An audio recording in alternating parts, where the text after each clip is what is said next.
मोतिहारी में 6 मार्च को जनसुराज के संस्थापक अध्यक्ष प्रशांत किशोर के आगमन को लेकर कल्याणपुर प्रखंड के बाकरपुर में कार्यक्रम स्थल का निरीक्षण प्रदेश महासचिव किशोर कुमार के द्वारा किया गया।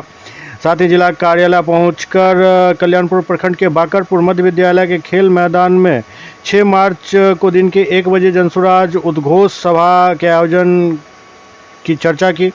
इस कार्यक्रम में जनसुराज के प्रणेता प्रशांत किशोर मुख्य वक्ता के रूप में पहुंचेंगे। सभा की सफलता को सुनिश्चित करने के लिए जोर शोर से तैयारी की जा रही है। आज जो प्रेस कॉन्फ्रेंस बुलाया गया है प्रशांत किशोर जी का मोतिहारी जिले में चकिया अनुमंडल में कल्याणपुर प्रखंड के बाकरपुर मध्य विद्यालय खेल मैदान में 6 मार्च को दिन के 1 बजे उद्घोष जनसुराज उद्घोष सभा होगी और उसके तैयारी के लिए हम लोगों ने आज बैठक किया है। निर्णय हुआ है कि उसमें बड़े पैमाने पर लोग उसमें कैसे शिरकत करें। उसके अलावा उनका कार्यक्रम है तो शाम में जब वो सभा खत्म होगी तो शाम में यहाँ डॉक्टर मंजर नसीम हैं जो जनसुराज के कोर कमेटी के सदस्य हैं, उनके यहाँ उनका इफ्तार पार्टी होगा और फिर रात में 7 बजे शाम से शहर के तमाम बुद्धिजीवियों का उनके साथ बैठक होगा। प्रशांत किशोर जी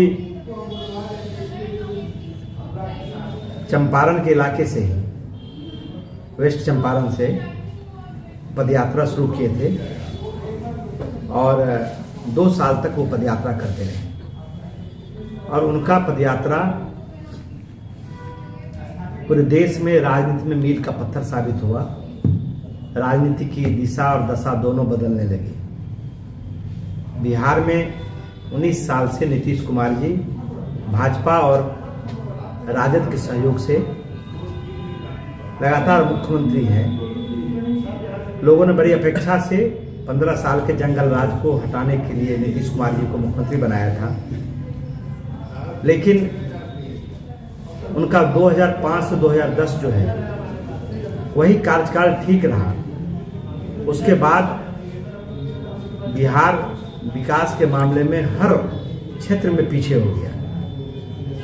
बिहार में बेरोजगारी, यहाँ पलायन, बिहार मजदूर का प्रदेश बनना, बिहार में शिक्षा की जो स्थिति है, जो स्वास्थ्य हेल्थ का है, उन तमाम और खास करके जो अफसरशाही और भ्रष्टाचार है, किसानों की जो समस्या है। तो प्रशांत किशोर जी जब 2 साल पूरे गांव-गांव घूमे तो उनको लगा कि लोगों ने कहा कि भाई हमारे पास विकल्प नहीं है और विकल्पहीनता में कभी हम लालू जी को वोट देते हैं और कभी हम भारतीय जनता पार्टी एनडीए को वोट देते हैं। सब लोगों की राय बनी कि भाई जब तक तीसरा विकल्प नहीं होगा तब तक बिहार की बदहाली, बिहार की जो कुव्यवस्था है, बिहार जो चरम भ्रष्टाचार में डूबा हुआ है, नीचे से लेकर ऊपर तक जो भ्रष्टाचार में लिप्त है, उससे मुक्ति नहीं मिल सकता है। प्रशांत किशोर जी ने कहा भी है कि भाई लोगों से पूछा भी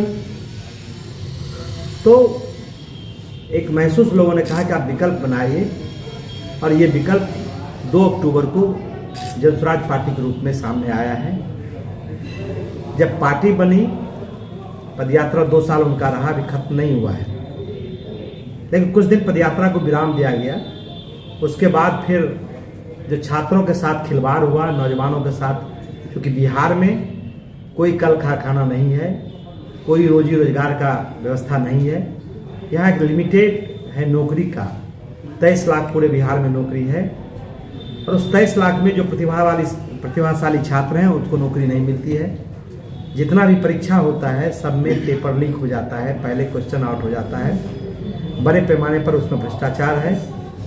जो परीक्षा लेने वाले लोग हैं वही लोग उसमें लिप्त हैं। तो प्रशांत किशोर जी, जबकि उनका स्पष्ट मानना है आंदोलन में उसमें विश्वास नहीं है, लेकिन उनको लगा कि नहीं, यहाँ के नौजवानों के साथ, यहाँ के छात्रों के साथ अन्याय हुआ है और इस सवाल पर हमें बैठना नहीं चाहिए, छात्रों के साथ देना चाहिए।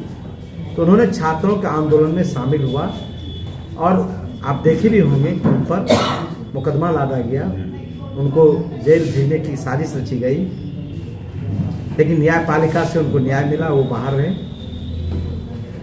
फिर उन्होंने उसके बाद तय किया कि बिहार में प्रत्येक दिन हर इलाके में अन्याय अत्याचार होता है, उसको कैसे न्याय मिले, उसके लिए उन्होंने एक सत्याग्रह आश्रम बनाया एलसीटी घाट पर।